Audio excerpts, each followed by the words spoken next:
I mean, and we'll talk a little bit about communication because that's huge between a worship leader and an auxiliary player.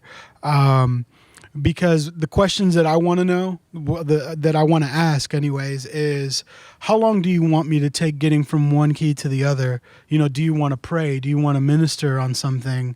You know, do you want to just get into the next song? You know, because that'll change it up. You know, if we're in, if we're here and he's like, you know what, Kiko, I don't want to talk. I don't want to pray. You know, and I just want to move on to the next song for this, you know. So a lot of times you could just go, and that's it. Now you're into the new key and you can start, you know, and kind of do it. But if it's something that he's going to pray and kind of take his time and sort of, he has something he wants to say there, then you want to take a little more space. And I would always err on the side of, I'm always very hesitant because a lot of times I have moved into a different key, and then Don is has stayed and kept on singing something in the original key, and then he tries to mess me up that way. Yeah, there are those moments, and I mean it's going to happen. But you know, sometimes I'll just have a thought to go to another song, and Kiko I'll hear will be in a different key, and what I'll be trying to do is prompt the lines of the next song. Just kind of, you know, if I say God is good all the time, he better be getting into the key of D because that's where I'm going.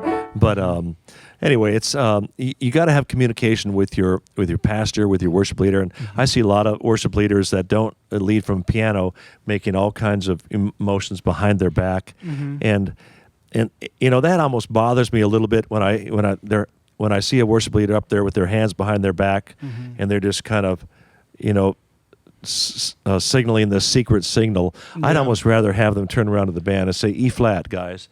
You know, exactly. Because it's always this, you know, trying to do these transitions like behind your back, keep rolling, and.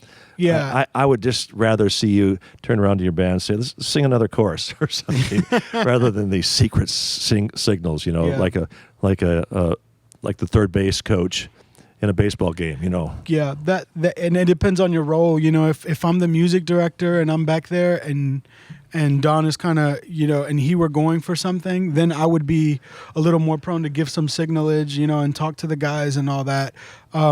If I'm leading worship, then it becomes a little more about people are constantly focused on me. So anything becomes a distraction. You know, if you're doing anything that's going to cause anyone to think, what is he doing? Or anything like that, then it's going to be hard. But if I have a direct line of sight to Don, you know, and suppose Don was the auxiliary keyboard, you know, and people were watching me, then I would probably sit there and just give him a 4 like that, you know, where I can continue to play and no one's really gonna see that, you know, or I may just say, you know, just point to him. You know, and kind of just back off, you know. So it's always really important that we have communication, that we do talk about some signals, you know, but that it's not blatant. Everyone go here, you know, do this, do that, you know, or hiding, you know. Yeah, that's always a funny thing to me when I see a worship leader with all of a sudden they put their hands behind their back. A bit of suspicion. They're doing all these, you know, things. It's like, oh well, just turn around and say, hey guys, go to the key of G. Yeah, I'd rather see that.